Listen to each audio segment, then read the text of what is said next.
Buenas noches. Gracias por permitirnos conversar con ustedes este rato.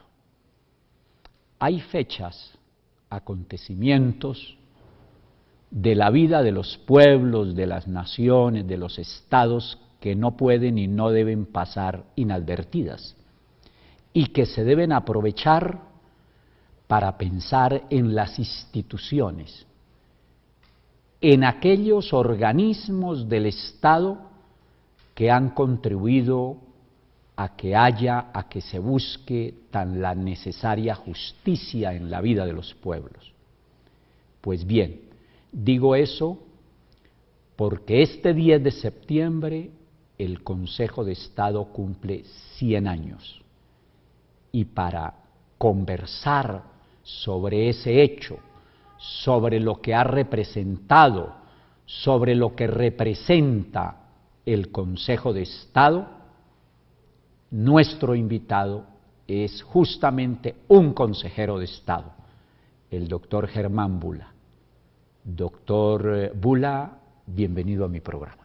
Buenas noches, doctor Ricaurte. ¿Cómo le va? Muy bien, afortunadamente todo bien, gracias. Al Consejo de Estado, ¿cómo le va?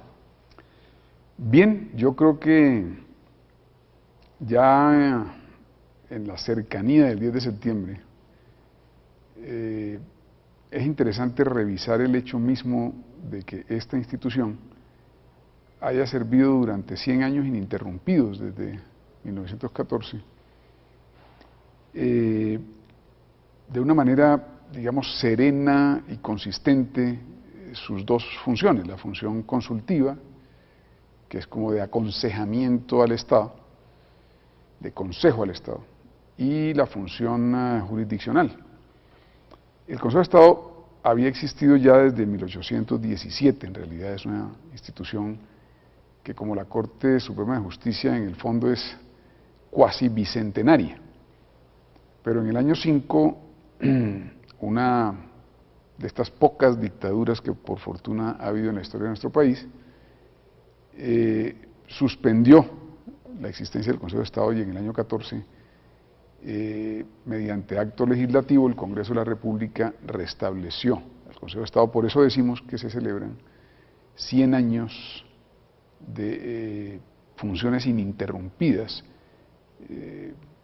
pasando por todos los avatares, las dificultades que vivió el país en el siglo XX. Ahí está el Consejo de Estado prestando un servicio que mucha gente conoce, pero mucha gente, por supuesto, ignora. Por supuesto. Doctor Germán, de las dos grandes funciones que desempeña el Consejo de Estado, la de Tribunal Supremo de lo Contencioso Administrativo, démosle a los televidentes unas ideas sencillas de lo que hace esa sala. Correcto, quizás valdría la pena ver el cuadro amplio. El del conjunto. El conjunto del Consejo. Es o la rama judicial, digamos. Hay dos grandes cortes que se crean por la época en que Bolívar, Santander estaban, digamos, estructurando lo que sería posteriormente esta nación, Colombia. La Corte Suprema de Justicia se encarga de lo que se llama la jurisdicción ordinaria. Entonces allí los temas civiles, los temas comerciales, los temas laborales entre patronos privados y sus trabajadores, los penales, los temas penales, son la materia de esta muy importante Corte, la Honorable Corte Suprema de Justicia. El Consejo de Estado se encarga de los temas en los que tiene que ver el Estado, de alguna manera. Problemas o litigios entre ciudadanos, ciudadanas y el Estado, incluso entre entidades del Estado, todo lo que es la contratación pública, los temas de los trabajadores que sirven al Estado, los temas de impuestos. Entonces, electorales, distintas secciones, los temas electorales, se encargan de fallar, digamos, en clave jurisdiccional, dictar sentencia, que pone fin a procesos contenciosos, por eso se llama la sala contenciosa, porque hay una contención, es decir, hay una disputa, una querella entre dos partes por lo menos, se fallan esos negocios y esa es la sala contenciosa que tiene 27 magistrados. La última instancia. Esa es la última instancia, una especie de tribunal de cierre de lo contencioso administrativo. La sala de consulta y servicio civil a la que me honro en pertenecer es la sala original del Consejo de Estado. Es decir, los consejos de Estado en el mundo fueron originalmente consultivos. Instituciones colegiadas que prestaban su servicio al Estado aconsejándolo, preparando proyectos de ley, preparando la normativa que habría de regir a esas naciones. Entonces el Consejo de Estado, en el caso del siglo XIX en Colombia, o sea, desde épocas de Bolívar y Santander, lo que hizo fue ayudar a distintos gobiernos, al Estado, a preparar normas que después rigieron la vida de estas naciones. Por entonces no había sala contenciosa, no dictaba fallos el Consejo de Estado, solo era consejero, funciones preceptivas o consultivas.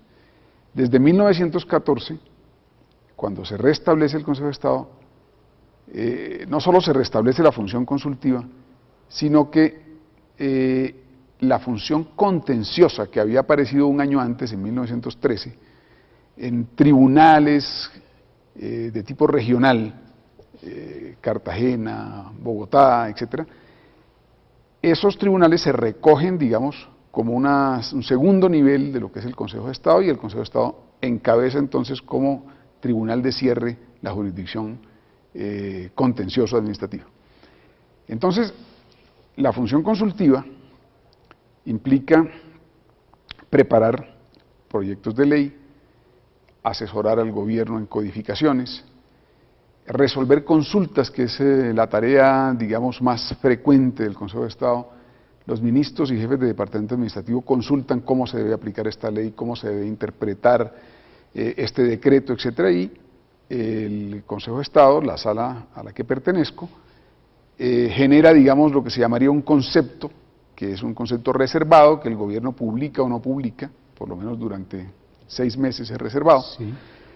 Y además la sala también se pronuncia sobre paso de tropas extranjeras, establecimiento de bases militares extranjeras en Colombia. Esas son obligatorias. Esas son obligatorias.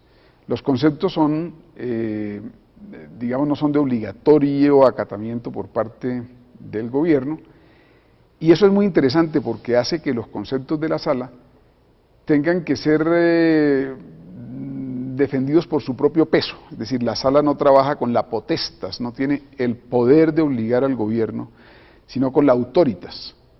Lo que importa es la autoridad íncita, intrínseca de los conceptos.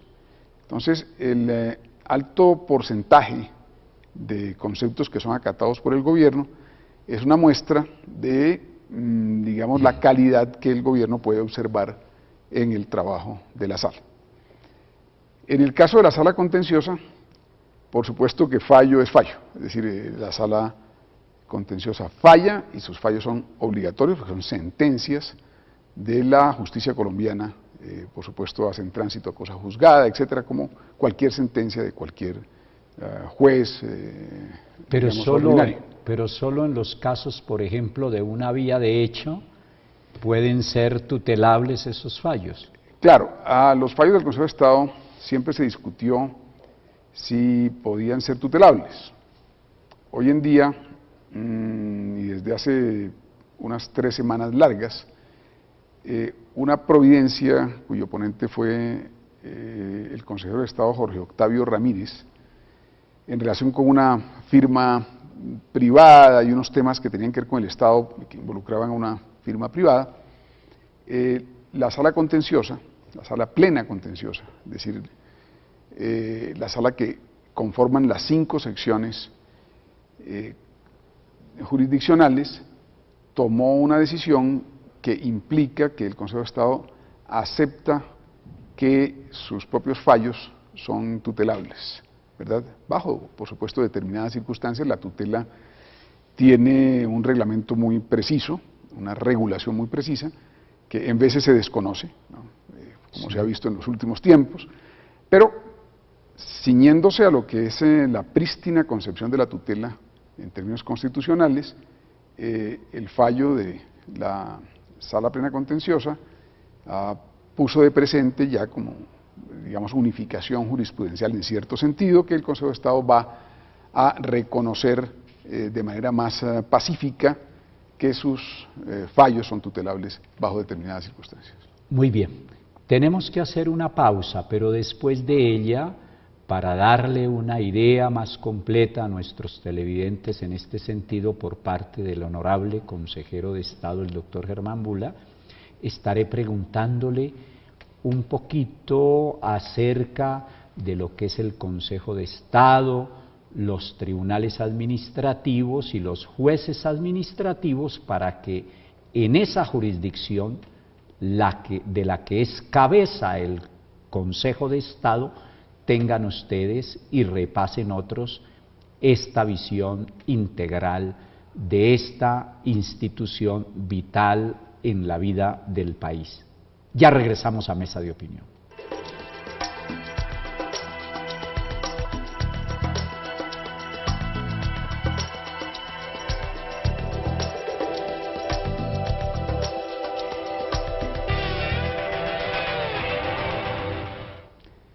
Volvemos a Mesa de Opinión, me encuentro con el honorable consejero de Estado, el doctor Germán Bula. Hablando un poco del Consejo de Estado acerca de los 100 años que este 10 de diciembre está cumpliendo esa institución. Y había dejado planteado que para que algunos repasemos un poco, otros entendamos cómo es que funciona esta jurisdicción, que como él lo decía, hay una jurisdicción ordinaria a cuya cabeza se encuentra la Corte Suprema de Justicia, hay una jurisdicción constitucional, Corte Constitucional, hay una jurisdicción de lo contencioso administrativo, Consejo de Estado, pero obviamente que a esa jurisdicción pertenecen los tribunales administrativos y los juzgados administrativos. Un poquito de eso, doctor Germán.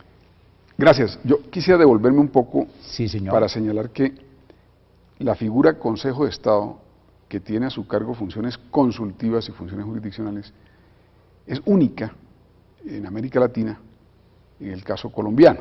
Sí, señor. Esa misma figura existe en Francia, existe en Italia, es la figura más extendida, digamos, en la Europa continental. Es decir, que un mismo cuerpo, una misma alta corte, tenga una sala consultiva y tenga una sala jurisdiccional o contenciosa.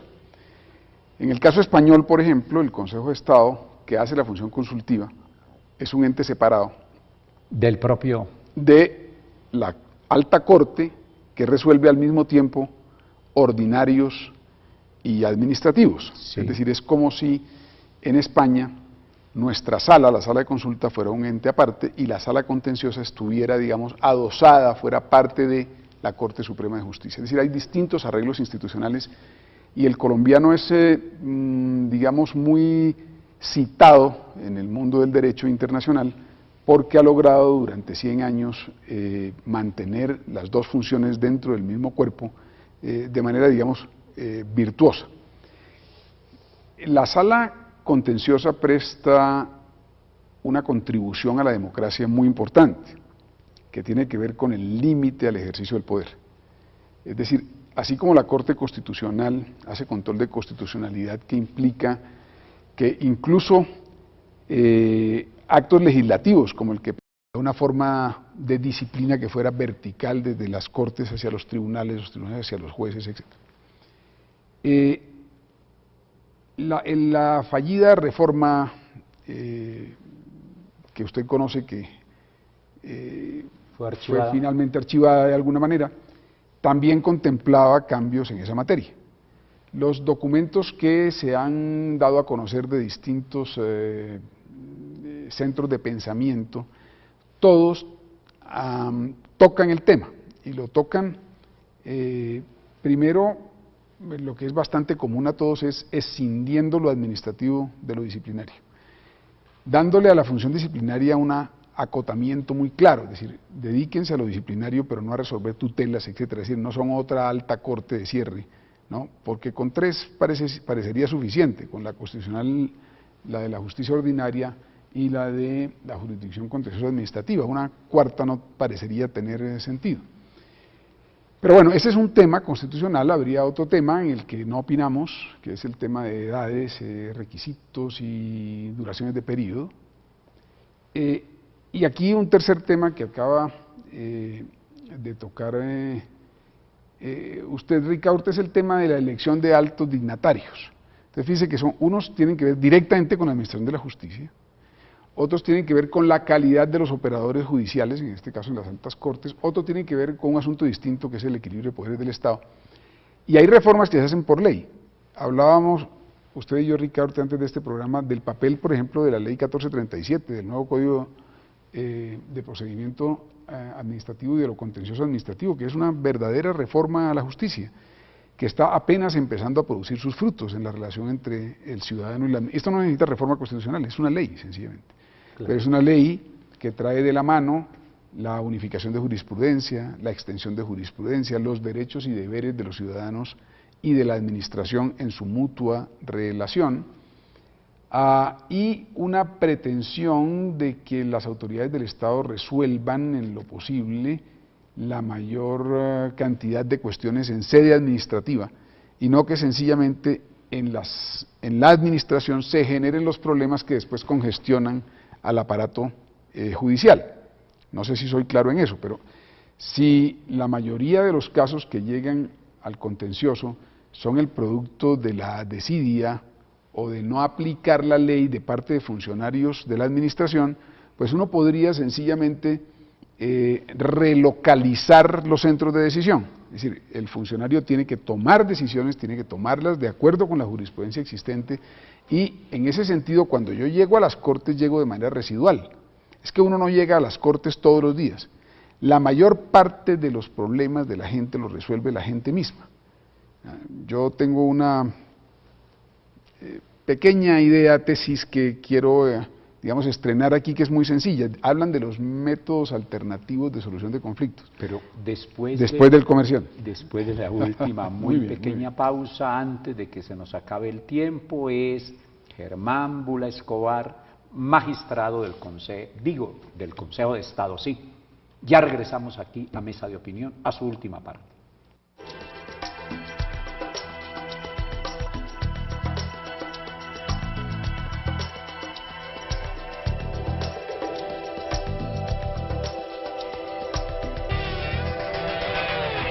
Regresamos a la última parte de Mesa de Opinión. Me tocó interrumpirlo, doctor Germán, porque me tocaba hacer la pausa y bueno, este tema es tan inmenso, tan importante, tan necesario para el país, que en los escasos minutos que nos quedan preferiría que concluyera en lo que le parezca que usted debe seleccionar en este campo. Por ejemplo, ha hablado del nuevo código, que es muy importante y donde hay que hacer mucha pedagogía. Correcto. Porque lo importante de las instituciones y de las normas no es que sencillamente las manejen los abogados, sino que se socialicen para que la gente aprenda a utilizarlas. Correcto, un ejemplo sencillo. Sí, señor. El ciudadano va por una medicina y le dicen esta medicina no se la puedo entregar, pero si usted pone una acción de tutela, ¿no? Sí. Que le va a prosperar, usted me trae un fallo de tutela y yo le entrego la medicina. Entonces la pregunta que se hace cualquier persona con dos dedos de frente es, ¿qué sentido tiene toda esa vuelta? Es decir, lo que no resolvió el funcionario en sede administrativa, se va a que sea resuelto en sede judicial para volver a sede administrativa. Sí. Entonces el código entraña una verdadera revolución en la medida en que presiona la solución en sede administrativa, que es lo que el ciudadano quiere. El ciudadano no quiere ir a tribunales. Pleitear, digamos, no es un deporte agradable. La congestión de la rama jurisdiccional, en particular del contencioso administrativo, tiene, por supuesto, muchísimo que ver con la ineficiencia, con la falta de claridad en los procedimientos, con la falta de calidad legislativa y normativa, que es la que produce una serie de entuertos que luego tienen que ser resueltos de manera jurisdiccional.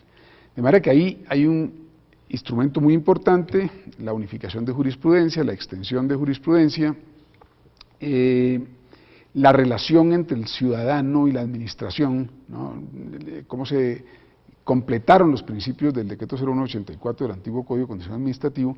Es decir, esta es una verdadera revolución que tendría que ser objeto, como dice Ricaurte, de mayor pedagogía. Entonces, estoy completamente de acuerdo en eso y todavía están los frutos por verse de este código con el paso del tiempo. Entonces, desde ya me acepta otra invitación con el propósito de hacer pedagogía en torno del conocimiento que debemos tener no solamente los abogados, sino la comunidad en torno de las normas que nos rigen. Con mucho gusto. Muchas gracias. Se nos quedaron muchas cosas pendientes. Así es. Desde ya, al terminar el programa, le voy a pedir la fecha para que lo hagamos particularmente sobre ese tema del nuevo código. Excelente, con muchísimo gusto. Doctor Germán, muchas gracias A ustedes. por haber venido a Mesa de Opinión. Muchas gracias, doctor Ricaurte. A ustedes, como siempre, muchas gracias por permitirnos entrar a sus hogares. No se les olvide, la justicia se consigue no solamente desde las corporaciones que administran la justicia, desde los juzgados, desde las cortes, se consigue haciendo equidad, haciendo justicia material, y todo eso es sinónimo de paz. Ahora que estamos en ese proceso de diálogo, de negociación, vale la pena decir, justicia es sinónimo de paz, injusticia es sinónimo de guerra y de violencia. Feliz noche para todos, que descansen.